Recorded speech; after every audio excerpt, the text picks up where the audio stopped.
सभी वीक्षकों को परमेश्वर कृपा प्राप्त हो। सनातन भाइयों और बहनों, महर्षि श्री व्यास भगवान के कथानुसार और महादेव के पुत्र श्री गणेश महाराज के द्वारा लिखित श्री मदांध्र महाभारत देव भाषा में रचित हुआ। हम इस महत्वपूर्ण ग्रंथ को प्रतिदिन बिना किसी संशोधन या टिप्पणी प्रस्तुत कर रहे हैं, जिससे सभी सनातनी हमारी इस महान प्रयत्न को समर्थन देने की कृपा करे।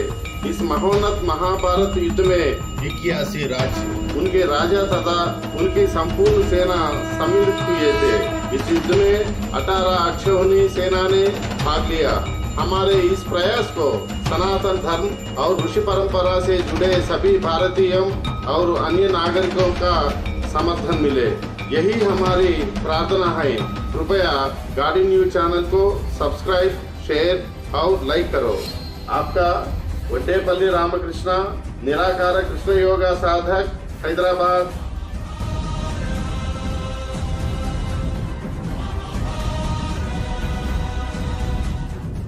सेवक प्रतिकामी अंतःपुर में पहुंचा और देवी द्रौपदी को प्रणाम कर विनम्रता पूर्वक बोला, देवी, धर्मराज जो राक्षसों के नशे में चूर हो गए हैं, उन्होंने जुए में अपना धन, अपने भाई बंधु और यहाँ तक कि आपको भी दुर्योधन के हाथों हार दिया है। इसलिए अब से मैं धृतराष्ट्र के महल की सफाई में आपकी सहायता करने आया हूँ। यह सुनकर द्रौपदी विस्मय से भर गईं और उनकी बड़ी बड़ी आंखें क्रोध और अपमान से फैल गईं। उन्होंने प्रतिकामी से कठोर स्वर में कहा, कितनी घिनौनी बात है, तुम इतनी ढिठाई से ऐसा कहने आए हो? ठीक है, तुम सभा में जाकर पूछो, क्या धर्मराज जिन्होंने स्वयं को पहले ही दांव पर हार दिया था, उन्हें अधिकार था मुझे दांव पर लगाने का? पहले जाकर यह पता करो, फिर ही मैं सभा में आऊंगी। प्रतिकामी ने द्रौपदी का प्रश्न लेकर सभा में जाकर धर्मराज युधिष्ठिर के समक्ष उसे दोहराया। दुर्योधन ने यह सुनकर व्यंग्य से कहा, प्रतिकामी, क्या यही प्रश्न तुम पूछना चाहते थे? ठीक है, सभा में आकर सभी के सामने यह प्रश्न पूछो। सभा को यह जानने में आनंद आएगा कि धर्मराज क्या उत्तर देते हैं। दुर्योधन की अनुमति पाकर प्रतिकामी पुनः गर्भगृह की ओर लौट गया और द्रौपदी से कहा, माँ, कौरव सभा में बैठे हैं और युधिष्ठिर से उनके उत्तर जानने की प्रतीक्षा कर रहे हैं। द्रौपदी ने आह भरते हुए कहा, प्रतिकामी, यह समय बहुत संकटपूर्ण है। मैं मासिक धर्म से गुजर रही हूँ और केवल एक ही वस्त्र पहने हुए हूँ। तुम सभा में जाकर पूछो कि इस अवस्था में मुझे क्या करना चाहिए। मैं वही करूंगी जो बुद्धिमान पुरुष उचित समझें। प्रतिकामी एक बार फिर सभा में लौट गया और द्रौपदी की बातों को हाथ जोड़कर वैसा ही दोहराया जैसा उन्होंने कहा था। सभा में सन्नाटा छा गया। दुर्योधन ने व्यंग्य से कहा, लाओ, अब हमारे कौरव बताएंगे कि इसका क्या करना है। यद्यपि प्रतिकामी दुर्योधन का अनुयायी था, फिर भी सभा की गरिमा और उसमें उपस्थित श्रेष्ठ जनों की दृष्टि से भयभीत होकर उसने शांतिपूर्वक सबके सामने द्रौपदी की बात रखी। दुर्योधन को भ्रम हो गया कि प्रतिकामी भी भीम के भय से ऐसा बोल रहा है।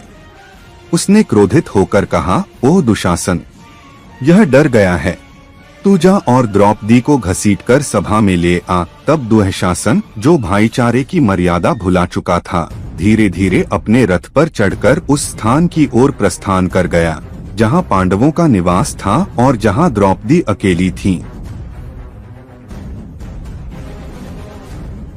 दुशासन द्रौपदी को दरबार में घसीटता है। दुशासन द्रौपदी के पास जाकर क्रोधपूर्वक बोला, द्रौपदी, आओ, हमने तुम्हें जुए में जीत लिया है। अब तुम निर्लज्ज होकर दुर्योधन के पास चलो। अब से तुम्हें हमारे कौरवों की सेवा करनी होगी, इसलिए तुरंत राजसभा में आओ। उसके ये कठोर शब्द सुनकर वहां उपस्थित बुद्धिमान ऋषि धृतराष्ट्र की पत्नियों की ओर बढ़ गए, लेकिन दुष्ट दुशासन द्रौपदी का पीछा करते हुए आया और उसके बाल पकड़ लिए। द्रौपदी तेज हवा में उड़ते केले के पेड़ की तरह कांप उठी। ऐसा लगा मानो दुर्योधन का भतीजा उसे बालों से पकड़कर राक्षसों की सभा में घसीट रहा हो। उसके शरीर पर बलात् खिंचाव हो रहा था। धीरे से दुहक और पीड़ा से भरे स्वर में द्रौपदी ने कहा, अरे मूर्ख, मैं मासिक धर्म में हूँ। मैंने केवल एक साड़ी पहन रखी है। मुझे इस अवस्था में सभा में ले जाना अनुचित है। लेकिन वह दुष्ट, अंधा, क्रूर और पाप से भरा हुआ व्यक्ति दहाड़ता हुआ बोला, तुम्हारे रजस्वला होने या नग्न होने में कोई बुराई नहीं है। अब तुम हमारी दासी हो। तुम्हारा काम वही करना है जो हम कहें। मेरी इच्छा पूरी हो चुकी है। और उसने फिर से उसके बालों को कसकर पकड़ लिया और तेजी से सभा की ओर घसीटता हुआ ले गया।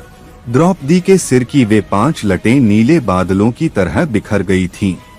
दुःशासन के द्वारा उसे घसीटे जाने पर उसकी साड़ी का आधा भाग खुल गया। भीतर ही भीतर वह क्रोध से जल रही थी, लेकिन बाहर से वह अपनी स्थिति पर शर्म से कांप रही थी। दुःशासन ने उसे सभा में ला खड़ा किया और सबके सामने प्रस्तुत कर दिया। पांचाल की राजकुमारी द्रौपदी अत्यंत अपमानित और आक्रोशित थी। उसने सभा में उपस्थित सभी लोगों की ओर देखकर कहा, हे राजन, आदरणीय जनों, मैं आप सबसे विनम्र निवेदन करती हूँ, क्या यह धर्म है?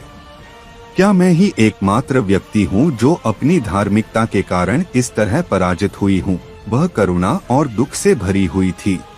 वह बार बार पूछती रही और फिर गुस्से में अपने पतियों की ओर देखने लगी, लेकिन पांडवों में से किसी ने कुछ नहीं कहा। यह देखकर दुःशासन ने उसे फिर से दासी कहकर पुकारा और भी जोर से उसके बाल खींचे। वह शर्मनाक मुस्कान के साथ खड़ा था, मानो उसे कोई पछतावा न हो।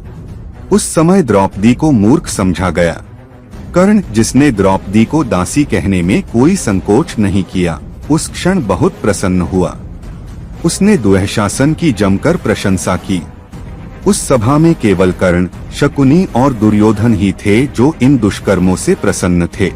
शेष कोई भी प्रसन्न नहीं था। द्रौपदी ने फिर सभा से पूछा, मेरे प्रश्न का उत्तर क्या है? भीष्म ने कुछ कहा, लेकिन उसकी बात को किसी ने ध्यान से नहीं सुना।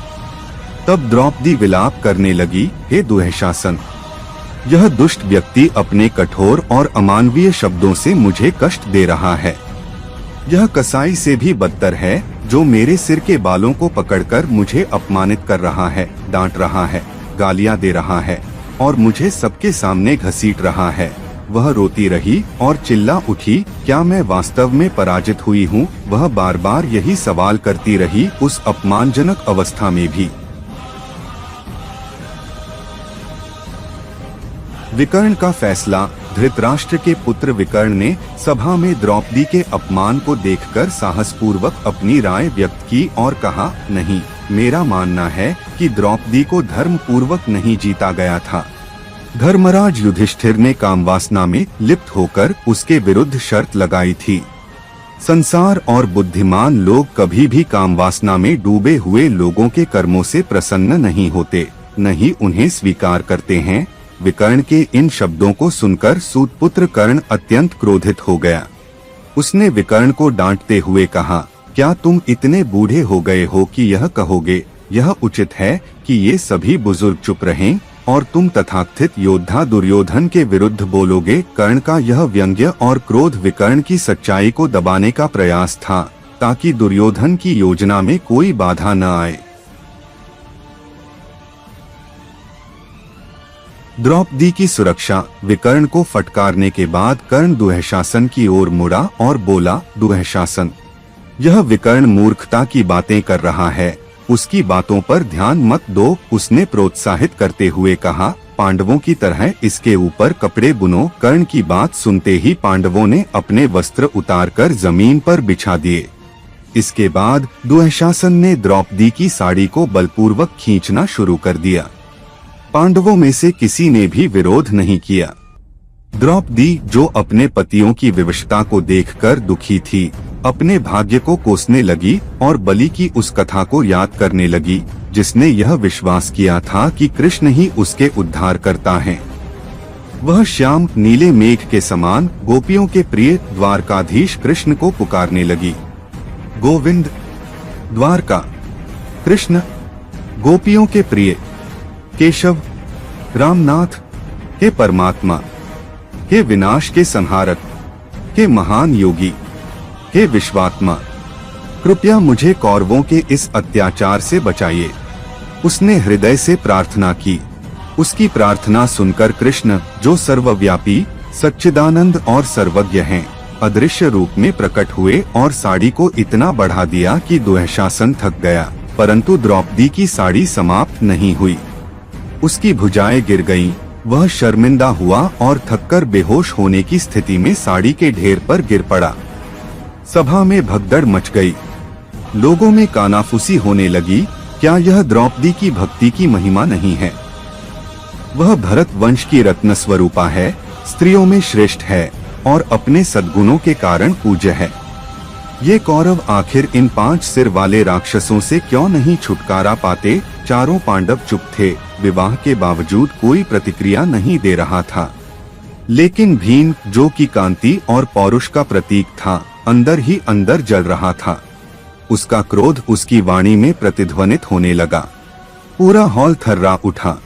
भीम बोला, हे सभा के सदस्यों, क्या कोई ऐसा है जो देख रहा है कि इस सभा में क्या घट रहा है? द्रौपदी का यह अपमान और अधर्म का नृत्य संसार को भ्रष्ट कर देगा। मैं शपथ लेता हूँ, इस दुष्ट दुःशासन ने जो अपमान किया है, मैं उसके सीने को फाड़कर उसका खून पीऊंगा। और यह दुर्योधन, जो स्वयं को धर्मराज कहता है, यह सब देखकर मौन है। भीष्म, द्रोण, विदुर जैसे विद्वान और धर्मज्ञ पुरुष भी व्यथित हो उठे। उन्होंने भीमसेन की ओर देखा और कहा, भीमसेन, हमें क्षमा करो, शांत हो जाओ। लेकिन सभा का दृश्य बदल चुका था। साड़ी खींचने के क्रम में जैसे जैसे दुःशासन कपड़े खोलता गया, वैसे वैसे वे ढेर लगते गए। यह चमत्कार देखकर वह थककर चूर हो गया और गिर पड़ा। सभा स्तब्ध थी, पर द्रौपदी की भक्ति ने उसे हराया था। कर्ण के कठोर शब्द, कठोर कान। कर्ण चुप नहीं रहा। उसने द्रौपदी की ओर कठोर दृष्टि से देखा और व्यंग्य करते हुए कहा, सुंदरी, किसी और जुआरी को खोज लो, ताकि अगली बार तुम किसी की दासी न बनो। जो स्त्री पहले ही किसी की दासी बन चुकी है, उसके लिए पुरुषों के साथ समय बिताना सामान्य बात हो जाती है। तुम जो 5 पतियों से ब्याही गई हो, दासी बनने के लिए ही जन्मी हो। अब धृतराष्ट्र ही तुम्हारे स्वामी हैं और उनकी सेवा करना ही तुम्हारा धर्म है। कर्ण के ऐसे कटु और अपमानजनक वचनों से प्रसन्न होकर दुर्योधन ने उसका समर्थन किया।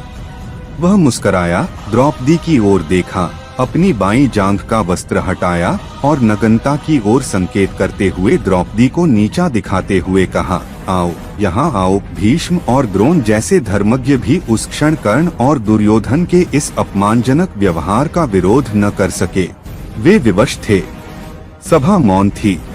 भीम, जो इन सब घटनाओं को देख सुन रहा था, भीतर ही भीतर धधक रहा था। उसने अपने बलिष्ठ भुजाओं को घुमाया, मानो बिजली को चंद्रमा पर फेंकने का संकल्प ले रहा हो। क्रोध और अपमान की ज्वाला में जलते हुए उसने प्रतिज्ञा की, जिस दुर्योधन ने अपने गर्भ में मेरी पत्नी का अपमान किया है, मैं इस गदा से उसकी वह जांघ तोड़ दूंगा जिसे वह गर्भ से उठा रहा है। यह गदा इतनी विशाल और शक्तिशाली है कि केवल मेरी भुजाओं की शक्ति ही इसे चला सकती है। मैं युद्ध में दुर्योधन को मार डालूंगा। जब भीम यह प्रतिज्ञा कर रहा था, तो उसके शरीर के रोम रोम से अग्नि की चिंगारी फूट रही थी। सभा सन्न थी। भीम की प्रचंड प्रतिज्ञा और दृढ़ संकल्प को देखकर विदुर ने हस्तक्षेप किया। उन्होंने सबको चेतावनी दी और धृतराष्ट्र को विशेष रूप से सलाह दी। उन्होंने कहा कि यदि इस प्रकार के अन्याय और अधर्म को रोका नहीं गया, तो कुरु वंश शीघ्र ही विनाश की ओर चला जाएगा। उन्होंने बलपूर्वक कहा कि द्रौपदी को अपमानित करना एक घोर पाप है और यदि धृतराष्ट्र ने अभी भी कुछ नहीं किया, तो इसका परिणाम पूरे वंश के लिए विनाशकारी होगा। मानो विदुर की वाणी सत्य बन गई हो। धृतराष्ट्र की अग्निस्थली से एक काले गले वाला पक्षी जोर से चिल्लाया। चारों ओर से गधों की तेज आवाजें आने लगीं। चील और गिद्ध अशुभ ध्वनि करने लगे। वातावरण भयावह हो उठा। इन अपशकुनों को देखकर धृतराष्ट्र भयभीत हो उठे। वे भीतर ही भीतर घबराने लगे और सोचने लगे, हे भगवान, यह क्या हो रहा है? मैं अंधा हूँ, कुछ देख नहीं सकता, पर यह अशुभ संकेत क्यों हो रहे हैं? और वे द्रौपदी के पास जाकर उसे सांत्वना देने और अपनी स्थिति को तर्कों से समझाने का प्रयास करने लगे। धृतराष्ट्र का द्रौपदी को वरदान। धृतराष्ट्र, जो अत्यंत व्याकुल और भयभीत थे, द्रौपदी के पास आए और विनम्रता से बोले, माता पांचाल की राजकुमारी, आप परम पतिव्रता हैं। आपके तप और धर्म पालन से ही मेरे पुत्रों के द्वारा अपमानित होने के बावजूद आपके पति धर्मपथ से डिगे नहीं। मैं अंधा होने के कारण अपने बच्चों के पापों को देख नहीं सका। कृपया उनके दुष्कर्मों को अपने मन में मत रखिए। आप जो चाहें मांग सकती हैं, यह मेरा वरदान है। द्रौपदी ने अत्यंत संयम और विवेक के साथ उत्तर दिया, यह सत्य है, कृपया धर्मात्मा राजाओं को दासता से मुक्त करें। यह सुनकर धृतराष्ट्र ने प्रसन्न होकर कहा, बस माता, आप दंतीपुरा के राजा की योग्य पुत्री हैं। अब दूसरा वरदान भी मांगिए। द्रौपदी ने फिर प्रार्थना की। भीम और अर्जुन के साथ साथ नकुल और सहदेव भी अपने अपने अस्त्र शस्त्रों सहित दासत्व से मुक्त हों। धृतराष्ट्र ने सहर्ष उत्तर दिया, अस्तु, मैं तुम्हारी दोनों इच्छाएं पूरी करता हूँ। फिर भी मेरा हृदय संतुष्ट नहीं है, इसलिए एक और वरदान मांगो। तब धर्मराज युधिष्ठिर ने आगे बढ़कर कहा, महाराज, क्षत्रिय स्त्री के लिए केवल 2 वरदान पर्याप्त होते हैं, 3 वरदान मांगना उचित नहीं होता। मैं इससे संतुष्ट हूँ। इस पर धृतराष्ट्र ने युधिष्ठिर से कहा, तुमने स्वप्न में जो भी कष्ट सहे उसे भूल जाओ। अपने राज्य में लौटकर आनंद पूर्वक शासन करो, और जब कभी तुम मेरी अंधी पत्नी गांधारी और मुझ अंधे को देखो तो दुर्योधन के बुरे कर्मों को भूल जाना। मेरे पुत्र की ईर्ष्या मत करना। इसके बाद पांडवों ने सत्यवती के पौत्र महर्षि व्यास को श्रद्धांजलि दी और द्रौपदी के साथ इंद्रप्रस्थ के लिए प्रस्थान किया। कौरवों का षड्यंत्र जुआ। पांडव अपने अपने मार्ग पर चल पड़े, लेकिन वे कौरवों की तरह निष्क्रिय नहीं बैठे। कौरवों को भय था कि पांडव अपनी हार को भूलकर इंद्रप्रस्थ लौटेंगे और वहां उपयुक्त सेना एकत्र करके उन पर आक्रमण कर देंगे।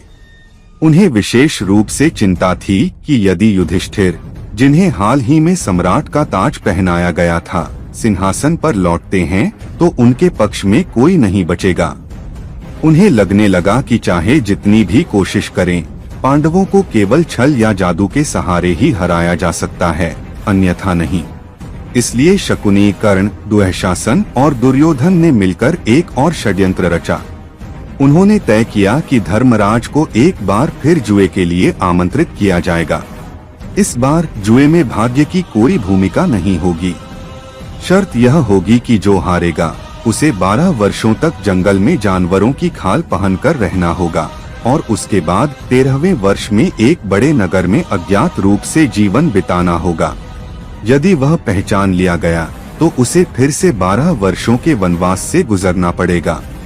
उनका विश्वास था कि पांडव इस प्रस्ताव को स्वीकार कर लेंगे, क्योंकि पासे अब भाग्य के अधीन नहीं होंगे। उन्होंने यह भी योजना बनाई कि जब पांडव जंगल में रहेंगे तब वे विभिन्न राजाओं को अपनी ओर मिलाकर अपनी शक्ति को और बढ़ाएंगे। उन्हें उम्मीद थी कि 13 वर्षों के कठोर वनवास और गुप्त जीवन के बाद पांडव शारीरिक और मानसिक रूप से इतने कमजोर हो जाएंगे कि उन्हें युद्ध में आसानी से पराजित किया जा सकेगा। इस षड्यंत्र को उन्होंने धृतराष्ट्र के सामने प्रस्तुत किया और अंधे राजा ने संक्षेप में कहा, यह अच्छी बात है। इसके बाद एक दूत पांडवों को यह संदेश सुनाने के लिए भेजा गया। जब विदुर ने उस दूत को यह संदेश सुनाते हुए सुना तो वे अत्यंत क्रोधित हो गए। सारी बातें सुनने के बाद उन्होंने धृतराष्ट्र को पुकारकर चेताया और उस दुष्टात्मा को दूर भगाने की कोशिश की। लेकिन धृतराष्ट्र, जो चालाकी से सब कुछ समझते हुए भी अनजान बने बैठे थे, बोले, लड़कों को कुछ पूछने की इच्छा थी। इस बीच क्या हुआ? उन्होंने उस पूरे प्रस्ताव को अस्वीकार नहीं किया, बल्कि अनसुना कर दिया। इसके बाद दूत पांडवों के पास गया और बोला, धर्मराज, आपके पिता का आदेश है कि आप दंतीपुरी वापस जाएं और वनवास को स्वीकार करें। यह सुनकर पांडव रथ पर सवार होकर हस्तिनापुर के लिए रवाना हुए। पांडवों का द्युतम के विरुद्ध युद्ध। कौरवों को यह जानकर अत्यंत आश्चर्य हुआ कि इतनी अराजकता और अपमानजनक घटनाओं के बाद भी धृतराष्ट्र ने एक बार फिर पांडवों के विरुद्ध छल का सहारा लिया और उन्हें फिर से जुए में बुलाया। कौरवों ने सोचा कि यदि देवता पांडवों को वापस आने की अनुमति न देते तो यह अधिक अच्छा होता। उन्होंने कुछ और योजना बनाई थी, लेकिन भाग्य ने कुछ और ही तय कर रखा था। पांडव अभी अभी सभा में पहुँचे थे। जिस तोरण द्वार से उनका स्वागत हुआ उसका निर्माण उसी वास्तुकार ने किया था जिसने पहले उस भयानक सभा भवन का निर्माण किया था जहां पहले द्यूत क्रीड़ा हुई थी। वहां तलवारें और पासे फिर से लाए गए थे। ज्योतिषी ने घोषणा की, धर्मराज, इस बार इस द्यूत में धन का कोई दाव नहीं है। केवल एक ही शर्त है, जो पराजित होगा उसे जानवरों की खाल पहनकर 12 वर्षों तक वन में रहना होगा। इसके बाद 13वें वर्ष में किसी भी भीड़भाड़ वाले नगर में अज्ञात रूप में निवास करना होगा। यदि इस अवधि में वह पहचाना गया तो फिर से 12 वर्षों के लिए वनवास झेलना होगा। यही नियम है, चाहे आप हारें या हम। शासन उसी के पास रहेगा जो विजयी होगा और नियम के अनुसार पराजितों का राज्य विजेताओं के नियंत्रण में होगा। परंतु यदि 13 वर्षों की अवधि सफलतापूर्वक पूरी हो जाती है तो विजेता राज्य लौटा देगा। यह नियम है। आपने इस शर्त को स्वीकार किया और मैंने भी इसे स्वीकार किया। अब बताइए, क्या आप तैयार हैं? शकुनी की बात सुनकर धर्मराज युधिष्ठिर शांत मुस्कान के साथ बोले, चाचा, मैं स्वराज्य और धर्म का पालन करने वाला राजा हूँ। जब मुझे राजसभा में बुलाया जाता है तो मना करना राजधर्म के विरुद्ध होगा।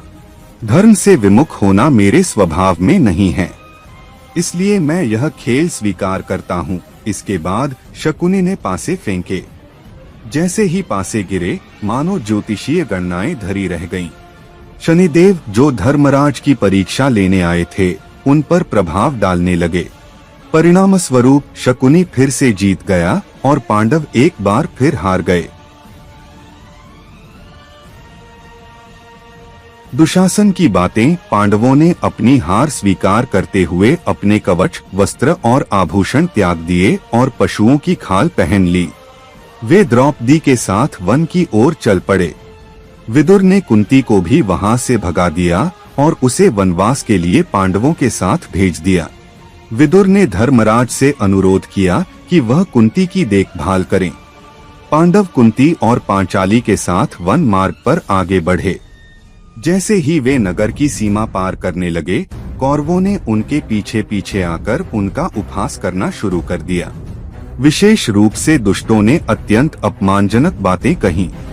वे बोले, राजा द्रुपद तो बुद्धिमान थे, लेकिन यह अत्यंत दुर्भाग्यपूर्ण रहा कि उन्होंने अपनी पुत्री द्रौपदी का विवाह इन पांडवों जैसे यमदूतों से कर दिया। उन्होंने द्रौपदी की ओर इशारा करते हुए कहा, हे द्रौपदी, पशुओं की खाल पहनकर इन पतियों के साथ वन में जाना तुम्हारे लिए उचित नहीं है। हमारे कौरवों में से किसी एक को अपना पुरुष स्वीकार कर लो और इस वनवास के कष्टों से बच जाओ। इन नपुंसकों की सेवा से तुम्हें क्या मिलेगा? इन शब्दों को सुनकर भीम क्रोध से कांप उठे। उन्होंने दुःशासन की ओर तीखी दृष्टि से देखा और कहा, दुःशासन, जैसा कि मैंने शपथ ली थी, मैं युद्ध में तुम्हारे सीने को चीरकर तुम्हारा हृदय निकाल लूंगा। युद्ध का दिन आने दो, तब देखना तुम क्या कहते हो।